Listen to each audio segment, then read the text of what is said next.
Bienvenue à cette formation ITIL 4 Foundation en gestion des services informatiques. La partie 6 de notre cours est consacrée à l'amélioration continue. L'amélioration continue a lieu dans tous les domaines de l'organisation et à chaque niveau de la stratégie à l'exploitation. Afin de maximiser l'efficacité des services, chaque personne qui contribue à fournir un service doit garder l'amélioration continue à l'esprit et doit toujours rechercher des opportunités d'amélioration.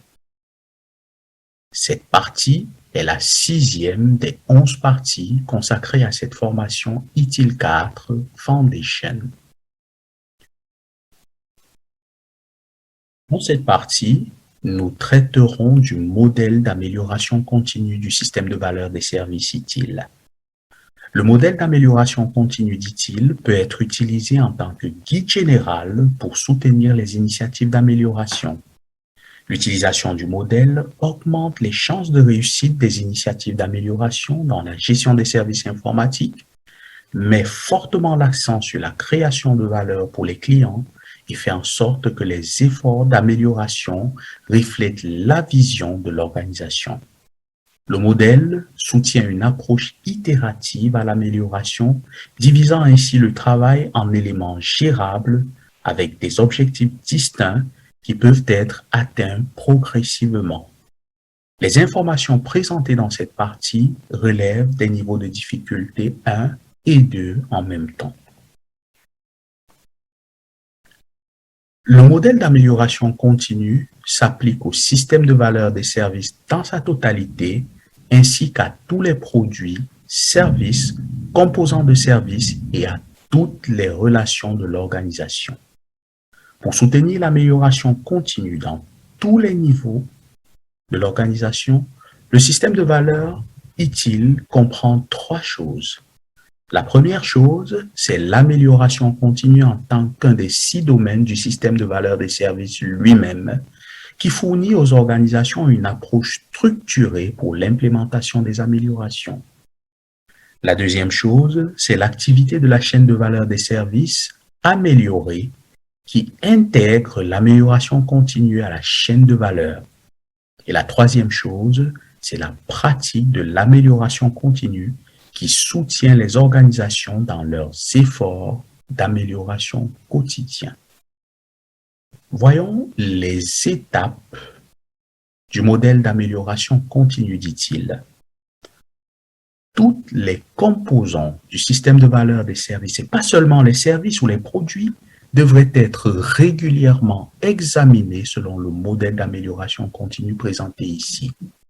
Ce modèle vous permet d'avoir une structure pour vous assurer que seules des améliorations réelles et nécessaires sont apportées de manière appropriée. Ce modèle garantit également qu'une fois qu'une amélioration a été apportée, elle reste en place et que les personnes ne reviennent pas à des méthodes de travail antérieures désormais inappropriées. Il est important de se rappeler que le périmètre et les détails de chaque étape du modèle varieront de façon significative en fonction du sujet et du type d'amélioration. Il convient de reconnaître que ce modèle peut servir de flux de travail, mais peut également être utilisé simplement en tant que rappel général d'un processus réfléchi et rationnel afin de s'assurer de la bonne gestion des améliorations. Le modèle de l'amélioration continue présente une série d'étapes qui aident à s'assurer que des décisions correctes sont prises au sujet des changements, c'est-à-dire des améliorations dans les services et la gestion des services.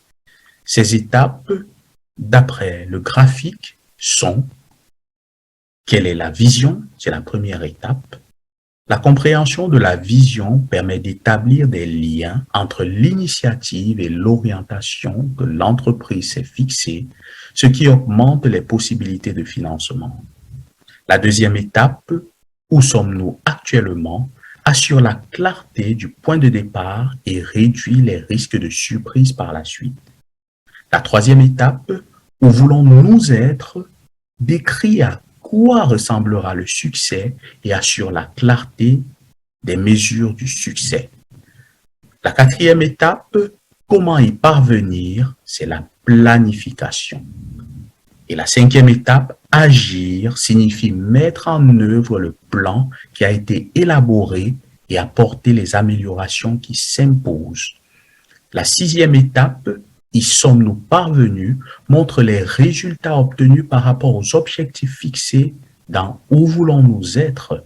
Et la septième étape, comment maintenir cet élan, exige que la direction prenne des mesures pour s'assurer que nous ne retournons pas à la situation d'avant l'amélioration et qu'elle réponde à la question « Qu'est-ce que j'y gagne » pour chaque partie prenante. Examinons maintenant de près chacune de ces étapes et nous commencerons par la première étape